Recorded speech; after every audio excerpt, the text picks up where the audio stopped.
Hello दोस्तों, मैं दिलीप स्वागत करता हूं आपके YouTube channel rank plus one में।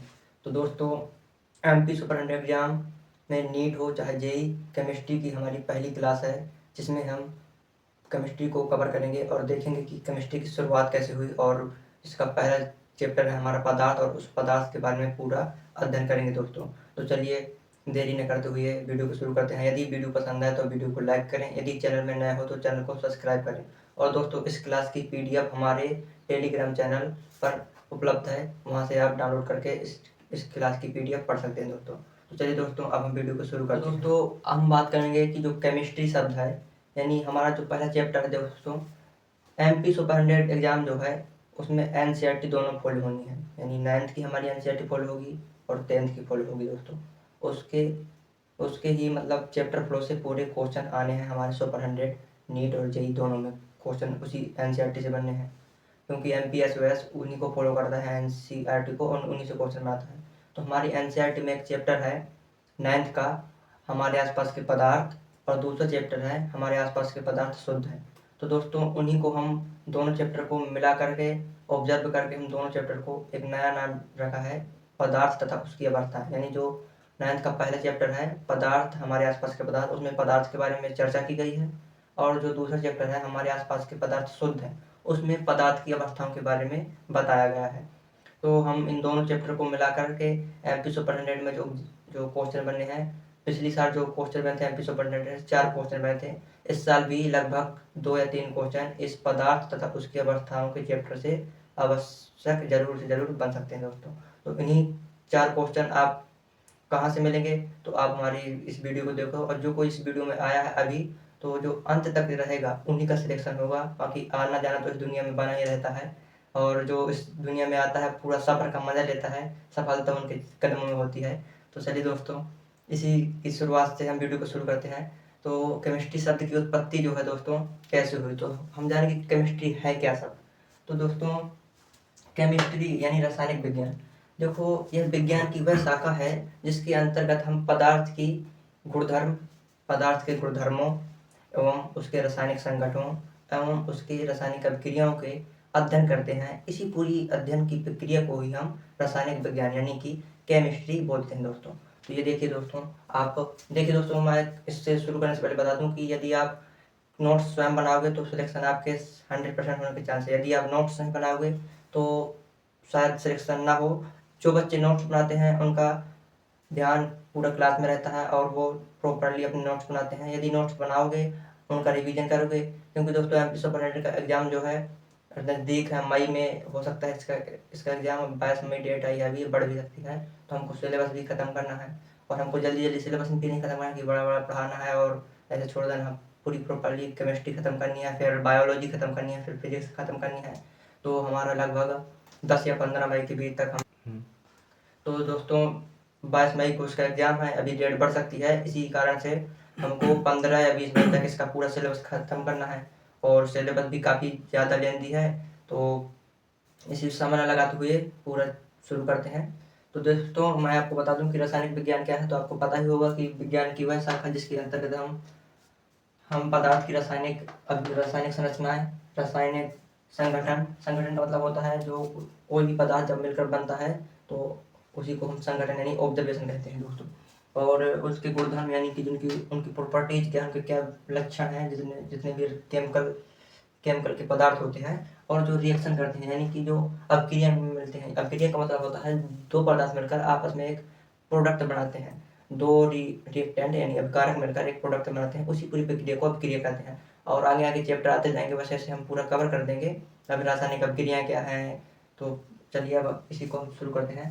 तो रासायनिक गुणधर्म और रासायनिक अपक्रियाओं के अध्ययन को ही रासायनिक विज्ञान कहते हैं। अब दोस्तों, ये रासायनिक विज्ञान शब्द आया कहाँ से, इसकी उत्पत्ति कैसे हुई।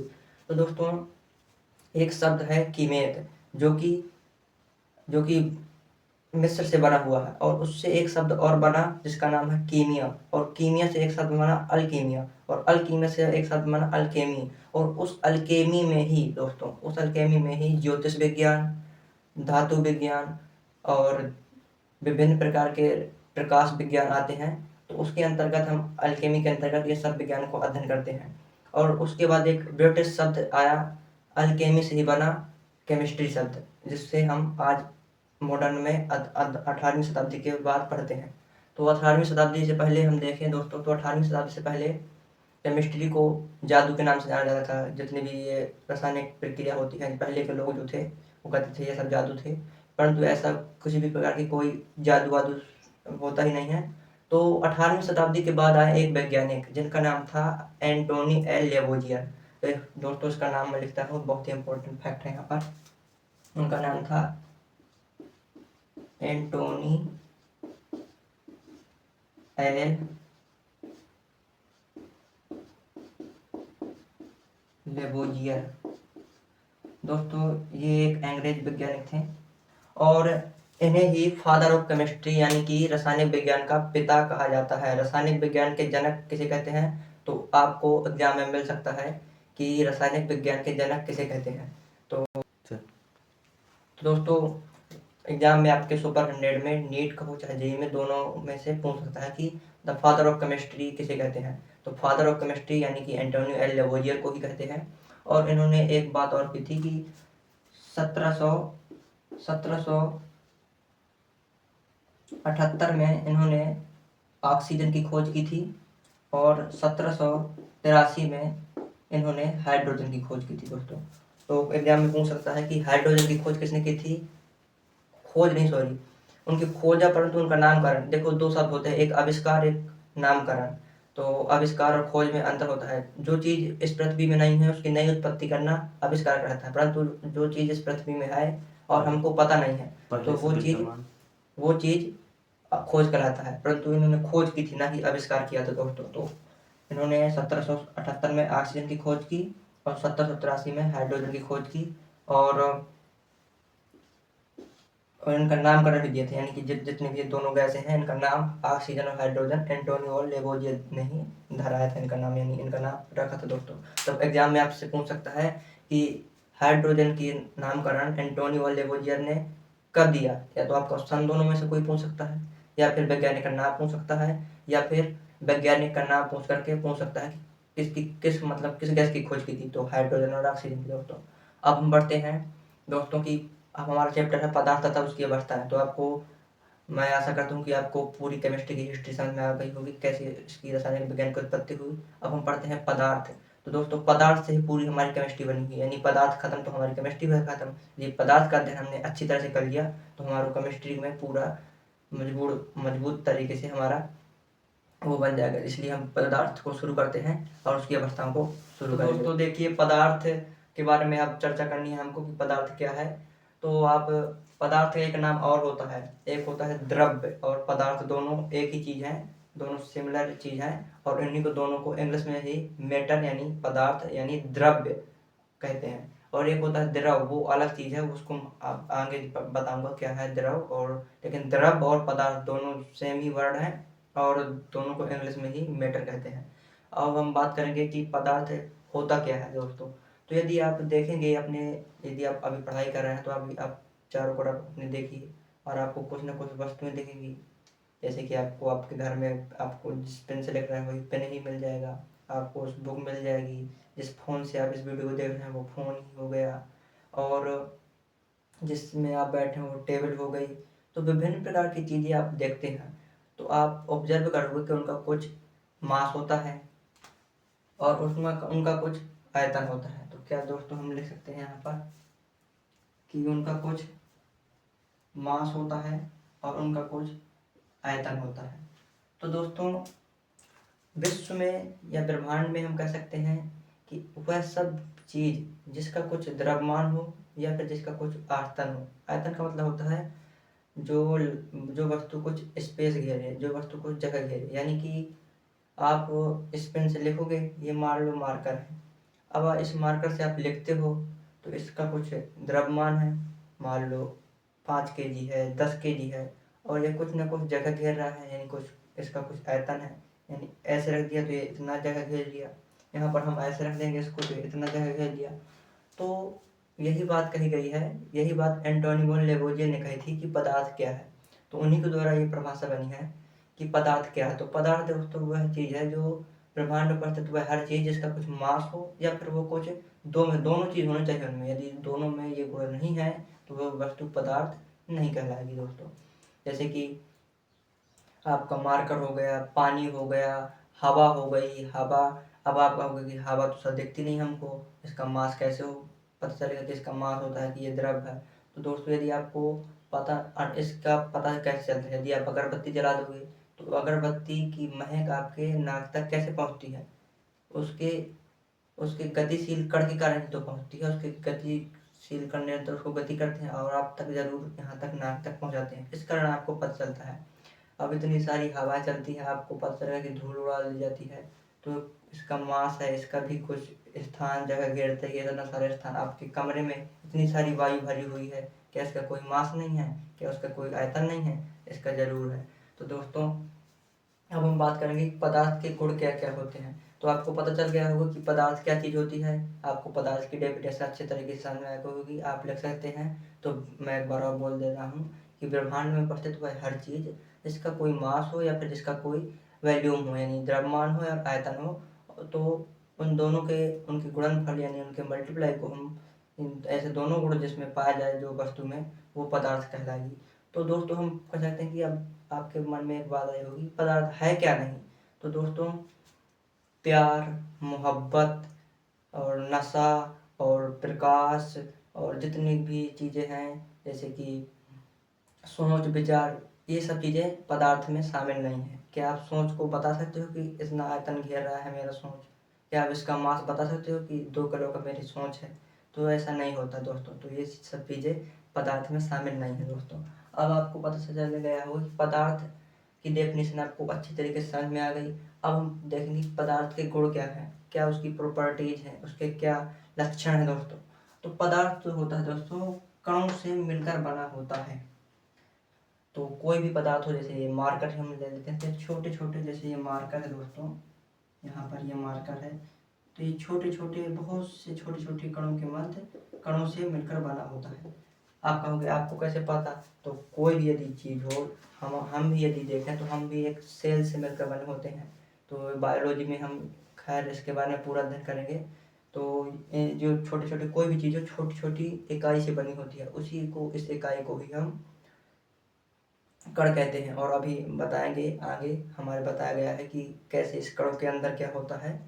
तो आपको पता होगा कि ये कोई भी वस्तु है, पदार्थ के गुण हैं, इसी को हम द्रव्य भी कहते हैं पदार्थों को। तो इस पदार्थ के देखेंगे द्रव्य के कितने गुण हैं, तो इसके 4 गुण हैं। ये पहला गुण हो गया। इंपॉर्टेंट फैक्ट है भाई, क्वेश्चन में छपेगा इससे क्वेश्चन 100%। इससे 4 आपको ऑप्शन दे देगा, इनसे कहेगा कौन सा पदार्थ का एक गुण नहीं है। तो आपको चारों याद करना पड़ेगा, चारों लर्न करना पड़ेगा, तभी आपसे एग्जाम में क्वेश्चन बनेंगे, वरना नहीं बनेंगे दोस्तों। तो पहला है कि कणों से मिलकर बने होते हैं, और दूसरा है जो इनके कण होते हैं इनमें रिक्त स्थान होता है। अब कैसे इनमें, मतलब जो कण के जो पदार्थ के कण होते हैं उनमें खाली जगह होती है, द्रवों में होती है और गैसों में, ठोसों में इनमें खाली जगह नहीं होती है। तो ठोसों में इनमें रिक्त स्थान नहीं होता है, परंतु द्रव और गैसों में होता है दोस्तों। अब कैसे होता है, जैसे मैं आपको यदि बताऊं, तो यदि आप एक पात्र ले लोगे और उसमें कुछ जल भर लोगे, यानी पानी, यहाँ पर पानी भर लिया, ये पानी हो गया इतना। और जब जल है तो उसके जो जल क्यों हिलता डुलता रहता है, क्योंकि उसके जो कण है वो थोड़ा दूर दूर है, इसलिए उनमें थोड़ा स्पेस है, इसलिए जल मजबूत नहीं है, कठोर नहीं है, इसलिए वो हिलता डुलता रहता है। जिस पात्र में ना दोगे वो उसी पात्र का आकार ले लेता है। तो दोस्तों ये इनके कण जितने दूर दूर रहते हैं, और जैसे ही आप इसमें नमक या चीनी की घोल लाओगे तो जो नमक या चीनी के जो कण हैं वो इनमें फिट बैठ जाते हैं, इस प्रकार से ऐसे, इस प्रकार से ऐसे फिट बैठ जाते हैं। इस कारण से हम कह सकते हैं कि जो पदार्थ होता है उनके कणों के मध्य खाली जगह यानी स्पेस या रिक्त स्थान अवश्य होता है। अब हम बात करते हैं कि इनके कण एक दूसरे को आकर्षित करते हैं। आकर्षित का मतलब होता है दोस्तों अट्रैक्टिव, यानी कि एक दूसरे को अपनी तरफ खींचते हैं। अब कैसे खींचते हैं दोस्तों, आपको भी ये भी पता चल जाएगा। यानी आप एक रबड़ लो और उसको इस प्रकार खींचो तो पुनः अपनी मूल अवस्था में आने का प्रयास करती है। यदि वो उनके कण एक दूसरे को आकर्षित नहीं करते होंगे तो अपनी मूल अवस्था में कैसी आती, इस कारण से वो उनके जो कण होते हैं एक दूसरे को आकर्षित करते हैं दोस्तों। अब अगला हमारा ये है कि इनके कण निरंतर गतिशील रहते हैं।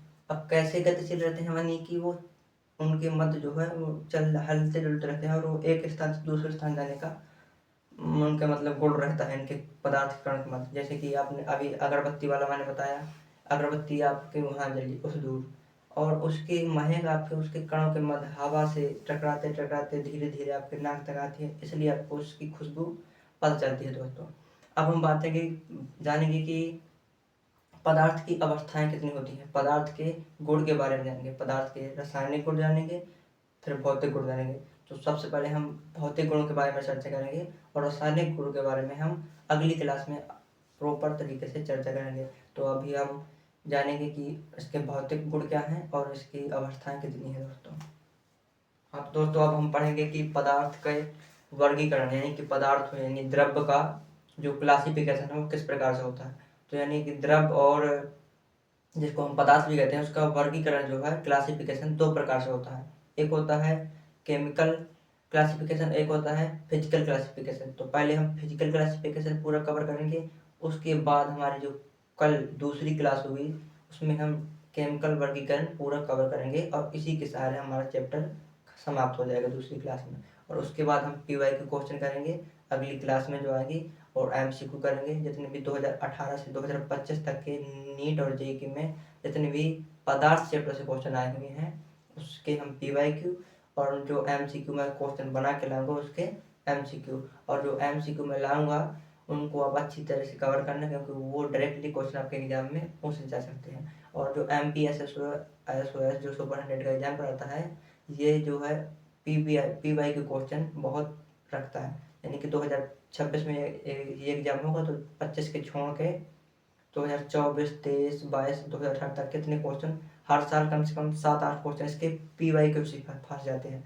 तो जितने भी पीवाई के कराऊँ और जितने भी एमसी कराऊँ वो दोनों क्वेश्चन ही आपको कवर करने होंगे अच्छी तरीके से, तभी आपका सिलेक्शन होने के 100% चांस हो सकते हैं। तो अब हम चर्चा करेंगे कि पदार्थ का वर्गीकरण। तो हम पहले पढ़ेंगे फिजिकल वर्गीकरण, यानी कि भौतिक वर्गीकरण और रासायनिक वर्गीकरण है जो वो हम कल की क्लास में पूरी कवर करेंगे और इसी के सहारे अपना चैप्टर भी समाप्त कर देंगे दोस्तों।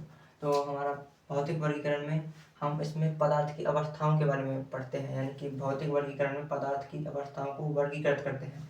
अब दोस्तों क्या है पदार्थ की अवस्थाएं, क्या है दोस्तों कि जो आप देखते हैं अपने चारों ओर, तो आप देखेंगे कि कुछ भी चीज़ हो तो वो तो ठोस अवस्था में देखेगी, यानी कि अच्छी कड़ी अवस्था में, या फिर वो दृढ़ अवस्था में जिसको हम बोल सकते हैं रिजिड रिजिड पिंड में मिलेगा, या फिर अपन बोल सकते हैं वो द्रव अवस्था में लिक्विड फॉर्म में मिलेगा, यानी कि जल हो गया, दूध हो गया, जितनी भी उस तरह की चीज़ें हो गई। और आप गैस अवस्था, जो जितनी भी गैसें हो गई वो गैस अवस्था में आती हैं। तो और दो अवस्थाएं और होती हैं, मैं उनका नाम लिख दे रहा हूँ यहाँ पर। चौथी अपन नाम से प्लाज्मा, एक होती है प्लाज्मा, और वो पांचवी होती है BEC बोस आइंस्टीन कंडेंसेशन। ये जो दोनों अवस्थाएं हैं ये आपको अध्ययन नहीं करना है, क्योंकि आपके MP सुपर 100 सिलेबस में नहीं है दोस्तों। और इसलिए इससे पिछली वर्ष 2025 में क्वेश्चन पूछा भी गया है कि पदार्थ की कितनी अवस्थाएं हैं, तो बड़ा ही इजी क्वेश्चन था, ठोस द्रव गैस, क्योंकि ये दोनों नहीं आए थे ऑप्शन में, इसलिए ये आपके सिलेबस में नहीं है। तो पीवाई के क्वेश्चन आप देख सकते हैं, मैं झूठ नहीं बोल रहा हूँ। 2025 में केमिस्ट्री के उस टॉपिक में, तो केमिस्ट्री जिसमें आती है दूसरे पार्ट में, पहले में फिजिक्स होती है फिर दूसरे में केमिस्ट्री, तो वहीं पर क्वेश्चन में जो दिया हुआ था कि पदार्थ की जो है कितनी अवस्था होती है, तो पदार्थ की 3 अवस्था होती है, ऑप्शन में दिया हुआ था ठोस द्रव गैस। इजी क्वेश्चन इतने आया था।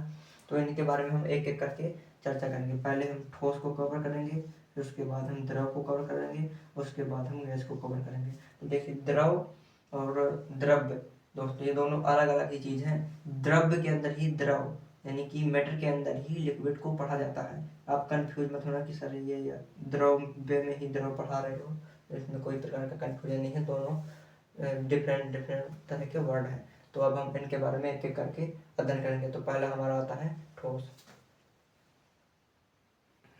हाँ दोस्तों, अब हम पढ़ेंगे कि जो पदार्थ का वर्गीकरण हमने किया था, भौतिक वर्गीकरण, उसमें से हम सबसे पहले आता है हमारा ठोस।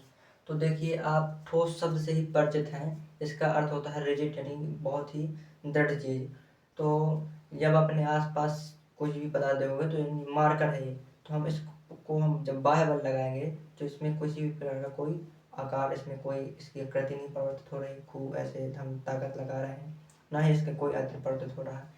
तो हम कह सकते हैं कि जो ठोस के कण होते हैं वो बड़े ही पास होते हैं, बड़े ही नज़दीक होते हैं। कैसे? जैसे मान लो, मैंने अभी आपको बताया भी था कि ये ठोस हो गया मान लो कोई, और ये मार्कर हो गया, इसके कण बहुत ही नज़दीक है, बहुत ही पास पास है। जैसे पत्थर, पत्थर ही एक ठोस है, क्योंकि उसमें भी जो कण होते हैं बड़े ही पास पास होते हैं, जिसको हम बाह्य बल लगाकर उसमें किसी भी प्रकार का कोई आकार में परिवर्तन उसका पत्थर में नहीं कर सकते। ना ही जितनी भी कठोर कठोर चीज़ है, वैसे ही इस विश्व में किसी भी प्रकार का कोई ऐसा कठोर वस्तु नहीं है जिसे हम परिवर्तित ना कर सकें, परंतु उसमें ज़्यादा बल लगाना पड़ता है। जो हम अपना जितना नियमित बल लगाकर हम ठोसों को आकार और उसका आयतन नहीं परिवर्तित कर सकते। जैसे कि पत्थर को आप जितना दबाओगे उतना उसी तरह रहेगा, ना उसका आकृति परिवर्तित होगी, ना ही उसका आयतन परिवर्तित होगा। हम कह सकते हैं कि जो ठोस में जो कण होते हैं, जितने भी ठोस में कण होते हैं, वो कैसे रहते हैं? नज़दीक रहते हैं, यानी पास पास इस प्रकार रहते हैं दोस्तों। और हम कह सकते हैं कि ठोस का जो निश्चित आकार होता है, यानी कि इनका जो ठोसों का आकार जो है, आकार वो निश्चित रहता है, और उनकी जो आयतन भी है, आयतन, और वो भी निश्चित रहता है। ठोस में जो क्या होता है कि ठोस का आकार और आयतन दोनों निश्चित होता है, और ठोस एक कठोर होता है, और ठोस के कण बहुत ही पास पास होते हैं। ये अत्यधिक असंपीड होते हैं, इनको उनको दबाया नहीं जा सकता ठोसों को, और इनके जो कणों के मध्य होता है आकर्षण अत्यधिक होता है। कैसे आकर्षण होता है? क्योंकि आपको पता है कि पदार्थ का वह गुण है जो पदार्थ के जो कणों से मिलकर होता है। जो पदार्थ, कोई भी कण से मिलकर बना होता है पदार्थ, तो उनके जो कण होते हैं एक दूसरे को आकर्षित करते हैं। और परंतु जो ठोसों में जो ये गुण होता है वो सर्वाधिक होता है, द्रवों से और गैसों से सर्वाधिक आकर्षित करते हैं ठोसों के कण। कैसे? तो आपको पता है कि जो कण है, वैसे भी पदार्थ के कण एक दूसरे को आकर्षित करते ही हैं। जब ज़्यादा नज़दीक है तो वो ज़्यादा आकर्षित करेंगे एक दूसरे को। इस तरह ठोस के जो कण हैं वो अत्यधिक एक दूसरे को आकर्षित करते हैं, और इसके जो कण हैं वो कम गतिशील रहते हैं। क्यों कम गतिशील रहते हैं? क्योंकि जो पास पास है वो बंधे हुए हैं, इसलिए उनकी जो मजबूती है वो ज़्यादा है, इसलिए वो इधर उधर नहीं फैल सकते हैं। अब हम बात करते हैं द्रवों की। तो जो द्रव होता है, इनके जो कण होते हैं वो थोड़ा दूर दूर होते हैं, इस प्रकार ऐसे ऐसे थोड़ा दूर होते हैं। इस कारण से ही द्रव में हर चीज़ घुल सकता है। जैसे कि नमक घुल सकता है, चीनी घुल सकता है, नींबू मिला दो तो नींबू के जो कण भी उसमें समझ सकते हैं। इस कारण से द्रव में हर चीज़ घुल सकती है।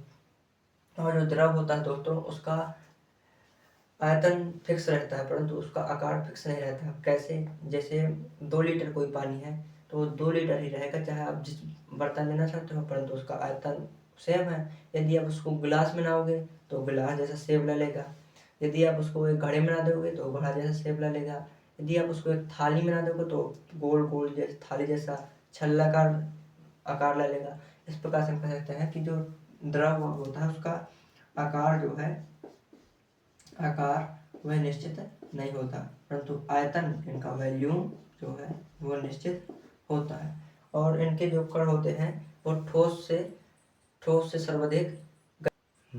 तो दोस्तों, जो जो द्रव का जो आकार होता है वो निश्चित नहीं होता। वो किसी भी आप किसी भी पात्र में उसको डाल सकते हो तो उसी पात्र का वो आकार ले सकता है, परंतु उसका आयतन वो फिक्स रहता है। 2 लीटर है तो 2 लीटर ही रहेगा, चाहे जिस भी पात्र में डाल दो उसका उसकी वो आयतन तो नहीं चेंज होगा।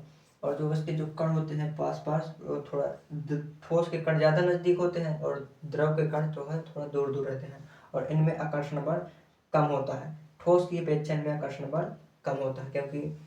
क्यों होता है कम? क्योंकि ये ज़्यादा दूर है, इसलिए इनमें ज़्यादा आकर्षण है, और इनके कण जो है गतिशील अधिक होंगे। ठोस के कण जो है गतिशील अधिक थे, कम थे सॉरी, उनका जो आकर्षण था वो अधिक था, लेकिन गतिशीलता उनमें कम थी ठोसों में।